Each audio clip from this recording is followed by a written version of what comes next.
देखिए, आज काफ़ी दिनों के बाद 9 मई का केस, जो कि काफ़ी दिनों से आर्ग्यू हो रहा है, इनफैक्ट आर्ग्यू हो चुका हुआ था, उसमें एक फाजिल जज साहब की तब्दीली की वजह से बेंच दोबारा से असर नौ नया तश्कील हुआ। और आज दोबारा से जब आर्ग्यूमेंट्स का आगाज़ हुआ ही था, तो सरकार ने एक फिर बहाना बना के कि सुप्रीम कोर्ट की अटेस्टेड कॉपियाँ नहीं आई, हम वो कॉपियाँ ले लें। तो उसके बाद हम 15 तारीख को ये कुछ दिन हमें चाहिए, दरकार हैं, तो ये अटेस्टेड कॉपीज़ आ जाएंगी। मेरा ख्याल है कि वो कल 9 मई है, आज 8 मई है, तो वो 15 मई को आर्ग्यू हो जाएगा, 9 मई के बाद आर्ग्यू हो जाएगा।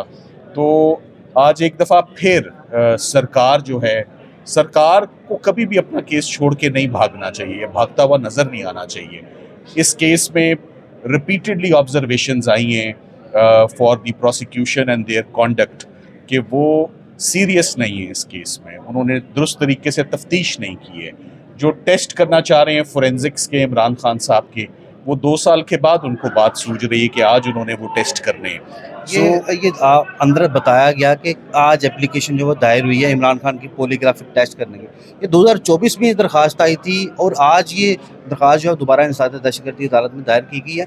तो इसमें प्रोसिक्यूशन की कोई मंजूरी का कोई मसला है या कोई बहाने हैं? ये जो prosecution supreme court of Pakistan में उन्होंने तमाम दरखास्तें रिमांड की निपटा दी, तमाम दरखास्तें उन्होंने डिसमिस कर दी, और उन्होंने ये रिमांड के इस्लामाबाद हाई कोर्ट के ऑर्डर को, एक जो डायरेक्शन नहीं होता, ट्रायल कोर्ट के आगे चले जाएं, अपना मौक़िफ़ रख लें, अगर ट्रायल कोर्ट मानती है अब चलान आपका सबमिट हुआ हुआ है, सो उसको बुनियाद बनाकर एक दफ़ा फिर, मगर हम जज साहब को हमने बहुत मुखालफत की, नहायत अदब से की, जो कि वकील का काम है, 2-3 दफ़ा की, और हमने उन्हें कहा कि सर अब बहुत फेयरनेस और अनफेयरनेस से बात आगे चली गई है, इनकी आपने कितनी दरखास्तें इन्होंने करनी है एडजर्नमेंट की, हर दफ़ा ये मैदान छोड़ के भागते हुए नज़र आते हैं।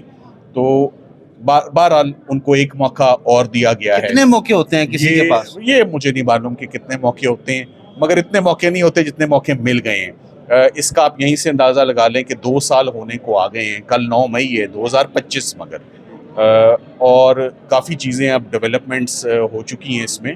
तो मेरा ख्याल है 2 साल के बाद भी पोस्ट अरेस्ट बेल ना हो, इमरान खान साहब की पहली पोस्ट अरेस्ट बेल जो है वो एडिशनल सेशन जज बलोच साहब ने 2023 में ली थी, मेरी 11वें महीने में। सो जो केस पोस्ट अरेस्ट बेल का 2023 में बन गया 11वें महीने में, और उसके बाद 21 बेल ऑर्डर्स हैं जो इस पिटिशन के साथ लगाए गए हैं कि 21 मरतबा फाजिल जजेस ने उनकी बेलें ग्रांट कर ली हैं। ये चूँकि आखिरी केसेस हैं, तो आखिरी काम हमेशा मुश्किल होता है, तो ये आखिरी केसेस हैं, इसके बाद कोई केसेस रह नहीं जाते। आपके लिए कितना मुश्किल हो रहा है? ये बताइएगा कि 4 माह की डायरेक्शन भी दी गई है ट्रायल कोर्ट को कि 4 माह में 9 मई के केसेस जो है वो निपटाए जाए, अभी तक कई केसेस का ट्रायल ही शुरू नहीं हुआ।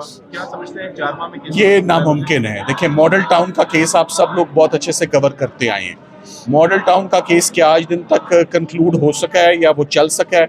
ये मैं समझता हूँ कि 9 मई का कोई भी केस सरकार चलाने की ना अहलियत रखती है, ना उनके पास एविडेंस है, ना हिकमत अमली है, ना स्ट्रेटजी है, सिर्फ इसको टालना है। और सुप्रीम कोर्ट का ऑर्डर जिसने लिया है, जिसके हक में आया है, वो खुद ही उसको इम्प्लीमेंट करने की पोजीशन में नहीं है, ना वो हैं, ना उनके वकील हैं, और ना फाजिल जज साहिबान ये कर सकेंगे, उनको भी इम्तिहान में डाल रहे हैं। और क्या हो रहा है जब से वो ऑर्डर आया है? क्या पेशियां लग रही हैं? क्या काम हो रहा है? कुछ भी नहीं हो रहा। इमरान खान साहब को चलान जो उनका पेश नहीं किया गया 9 मई के हवाले से, अभी तक 2 साल हो गए हैं, उस पे आपको क्या लगता है? देखिए, इमरान खान साहब का जो चलान, सब एक तरफ तो इमरान खान साहब की जो ट्रायल्स चल रहे थे, GHQ का केस उनका चल रहा था, फर्द जुर्म आयद है, उसमें एविडेंस हो रही है, तोशाखाना 2 में एविडेंस हो रही है, मगर रमजान से पहले वो तमाम, हाँ ये आपका सवाल अच्छा है, लाहौर लाने का प्रोग्राम नहीं है। लाहौर लाएंगे, फर्द जुर्म आयद होगी, वीडियो लिंक्स पर तो नहीं होती ना, या ट्रायल सारा यहाँ से उठ के वहाँ जाएगा या वहाँ से यहाँ आएगा, ये लॉजिस्टिक्स की बात है। सो इमरान खान साहब को लाहौर किसी भी 9 मई के केस में जब लाएंगे ही नहीं, या ना लाने का कोई प्रोग्राम नज़र आ रहा है, तो सुप्रीम कोर्ट का डायरेक्शन किसने इम्प्लीमेंट करना है? सुप्रीम कोर्ट से जिन्होंने ऑर्डर लिया है, they have just bought time, 3-4 months. उनका प्लान कोई नहीं है, ना ये प्रोग्राम का कहा है prosecute हो आपने कि सकता क्या है। कहीं कोई मिलिट्री ट्रायल करने का जी आप पूछिए।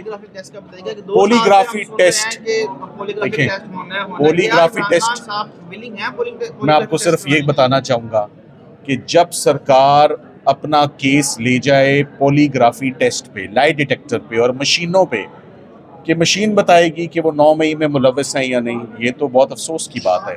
मेरे हिसाब से सरकार ने ये दरख्वास्त मूव करके और ये टेस्ट मान के अपने केस को खुद तबाही तक पहुँचा दिया है कि हमारे पास एविडेंस नहीं है। अगर एविडेंस उनके पास होता तो आज वो बेले आर्ग्यू करते, ना कि ये कहते कि हमें पॉलीग्राफी टेस्ट दरकार है। पॉलीग्राफी टेस्ट एक इंतहाई अनट्रस्टवर्दी, एक अनरिलायबल, पाकिस्तान में उसकी कोई रिलायबिलिटी और एविडेंशरी वैल्यू नहीं है।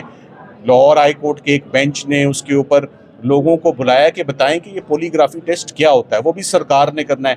क्या मशीन बताएगी 2 साल के बाद कि इमरान खान साहब 9 मई में मुलव्वस हैं या नहीं मुलव्वस?